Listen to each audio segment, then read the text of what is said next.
राजधानी दिल्ली के बुढ़ाड़ी ग्राउंड में 3 अप्रैल को हिंदू महापंचायत का आयोजन किया जाएगा। इस पंचायत में 1 दर्जन से ज़्यादा हिंदू संगठन हिस्सा लेंगे। सेव इंडिया फाउंडेशन के फाउंडर प्रीत सिंह ने पूर्वी दिल्ली के प्रीत बिहार में प्रेस कॉन्फ्रेंस कर बताया कि भारत बचाओ आंदोलन के दूसरे चरण के साथ बुढ़ाड़ी ग्राउंड में 3 अप्रैल को हिंदू महापंचायत का आयोजन किया जाएगा। इस पंचायत में तकरीबन 108 हिंदू संगठन के पदाधिकारी और कार्यकर्ता हिस्सा लेंगे। प्रीत सिंह ने बताया कि उनके एजेंडे में समान शिक्षा कानून, समान नागरिक संहिता, धर्मांतरण नियंत्रण कानून, देवस्थल, मंदिर मूर्ति कानून शामिल है।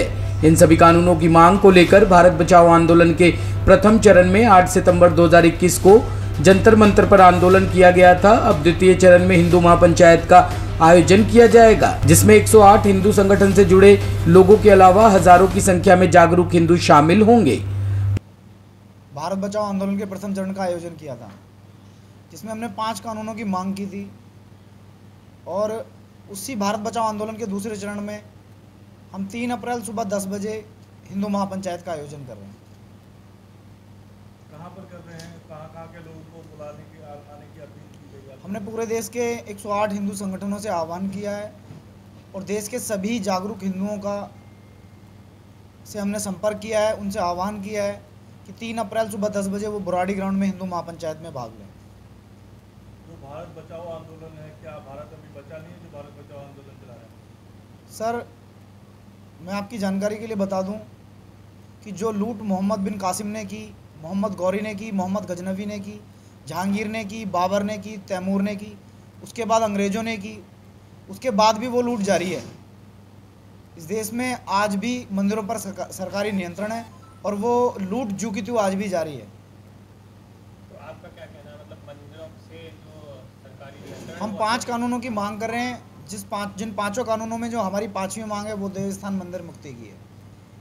हमारी ये मांग है कि मंदिर जो बने उनके लिए ज़मीन हिंदुओं ने दी, उन मंदिरों पर कंस्ट्रक्शन हिंदुओं ने कराया, उन मंदिरों में दान हिंदुओं ने दिया, तो उसके ऊपर सरकार नियंत्रण नहीं कर सकती। उस पैसे से सबका साथ सबका विकास नहीं कर सकती।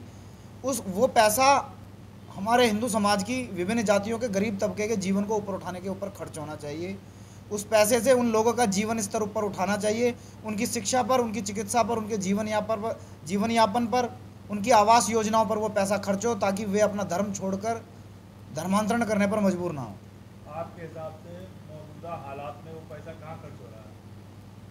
वो पैसा सरकार सबके साथ सबका विकास पर खर्च कर रही है। वो अगर हिंदुओं पर खर्च होता तो हिंदू धर्म के जो गरीब तबके के लोग हैं वो धर्मांतरण करने पर मजबूर ना होते। सबका साथ सबका विकास। सर, देवस्थान की बात आप कर रहे हैं, मंदिर की बात कर रहे हैं। मंदिर तो कोई आदमी की जगह नहीं है जिसका वो पैसा, सरकार तो पैसा लेती नहीं है। सर, आप अपनी जानकारी एक बार दोबारा से चेक कीजिए कि 4 लाख कुछ मठ मंदिरों पर सरकार का नियंत्रण है। सरकार हमारी संस्कृति को कैसे नियंत्रण कर सकती है? सरकार को क्या अधिकार है? जो लूट मोहम्मद बिन कासिम, मोहम्मद गौरी, इन मुस्लिम आक्रांताओं ने की, अंग्रेज़ों ने की, वो लूट तो आज भी जारी है ना। जब मंदिर का कंस्ट्रक्शन हमारा, मंदिर की ज़मीन हमारी, मंदिर का दान हमारा, तो उसके ऊपर सरकार का अधिकार कैसे हुआ? क्या गुरुद्वारों के ऊपर सरकार का अधिकार है? क्या चर्च के ऊपर सरकार का अधिकार? सरकार का कब्जा है। एक बात। दूसरी बात, मंदिर मात्र मंदिर नहीं है, मंदिर से भारत की संस्कृति जुड़ी है। जो भी पूरे विश्व में अध्यात्म की ओर मुड़ता है वो भारत की ओर आता है, भारत में आता है, यहाँ वेदों को पढ़ता है, दर्शन, आरण्यक ग्रंथ, रामायण, गीता, इनका अध्ययन सुनता है, पठन पाठन करता है। भारत की संस्कृति भारत के मंदिरों से जुड़ी है और ये जो मंदिरों के ऊपर इन आक्रांताओं के पूजा स्थल खड़े हैं, ये राष्ट्रीय अपमान का प्रतीक है। हमारा आंदोलन इस राष्ट्रीय कलंक को धोने का काम कर रहा है। इस महापंचायत में कितने लोगों की आ रही है? इसमें 108 हिंदू संगठनों से हमने आह्वान किया है और पूरे देश से हमें पिछली आंदोलन के प्रथम चरण में भी बहुत बड़ा जन समर्थन मिला था और इस बार भी हमें बड़ा जन समर्थन मिलेगा। कितनी उम्मीद है आपको कि सरकार से, आपकी सरकार मांगे पूरी करेगी? हमारी सरकार से निरंतर पत्र व्यवहार के माध्यम से बात हो रही है और ये आंदोलन का दूसरा चरण है। 5वें चरण तक हमें दृढ़ विश्वास है कि सरकार हमारी बात मान जाएगी। अभी तक आपके प्रथम चरण के बाद सरकार ने आपकी कितनी मांगों पे दृष्टि डाली? और पीछे अभी संसद में समान शिक्षा का मुद्दा उठा था, धर्मांतरण के ऊपर निरंतर बात होती है, घुसपैठ पे पीछे आपने देखा होगा संसद में नित्यानंद राय जी ने इसके ऊपर आंकड़े भी रखे थे। और जो कुछ जिस तरीके से 7 सालों से भारतीय जनता पार्टी की सरकार है, भारतीय जनता पार्टी अभी अपने आप को हिंदू की सरकार पर कहना चाहती है, तो क्या आपको लगता है कि 7 सालों में भारतीय जनता पार्टी आपके बातों पर संज्ञान नहीं लिया है। सर देखिए, महापंचायत बुलाने की जरूरत पड़ी है। सर देखिए, जो हमारे मुद्दे हैं, हमारी सीधी सीधी मांग हिंदू राष्ट्र की है, लेकिन ये 5 कानूनों की मांग देश की राजनीतिक पार्टियों के चुनावी घोषणा पत्र में रहने वाले बिंदु हैं। इस देश की सभी राजनीतिक पार्टियों ने समता के नाम पर, समानता के नाम पर, समरसता के नाम पर वोट मांगी है। हम ये कह रहे हैं, आप इक्वलिटी की बात करें, आप इक्वलिटी का कानून बना दो। हम ये कह रहे हैं कि पूरे देश में 74 एजुकेशन बोर्ड चल रहे हैं। राजा के बच्चे को अलग किताबें पढ़ाई जाती हैं, प्रजा के बच्चों को अलग किताबें पढ़ाई जाती हैं, किसान के बच्चों को अलग किताबें पढ़ाई जाती हैं, कृषि मंत्री के बच्चों को अलग किताबें पढ़ाई जाती हैं।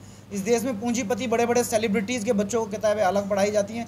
जिस चैनल के डायरेक्टर के बच्चों को जो किताब पढ़ाई जाती है, उसी चैनल के पियोन के बच्चों को अलग किताबें पढ़ाई जाती हैं। हमारे कहने का मतलब है, जब आप नीट की, ट्रिपल ई की, जेई की, जितनी भी प्रतिस्पर्धात्मक परीक्षाएं पूरे देश में होती हैं, जितने भी कम्पिटिटिव एग्जाम पूरे देश में होते हैं, जब आप वो पूरा एग्जाम एक लेते हैं, तो आप इस देश में 74 एजुकेशन बोर्ड क्यों चला रहे हैं?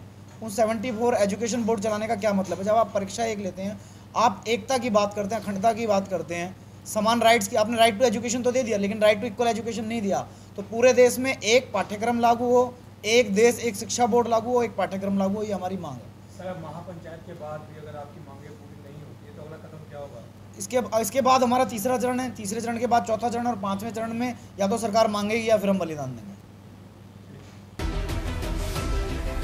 टॉप स्टोरी ब्यूरो के लिए दिल्ली से रवि डालमिया की रिपोर्ट।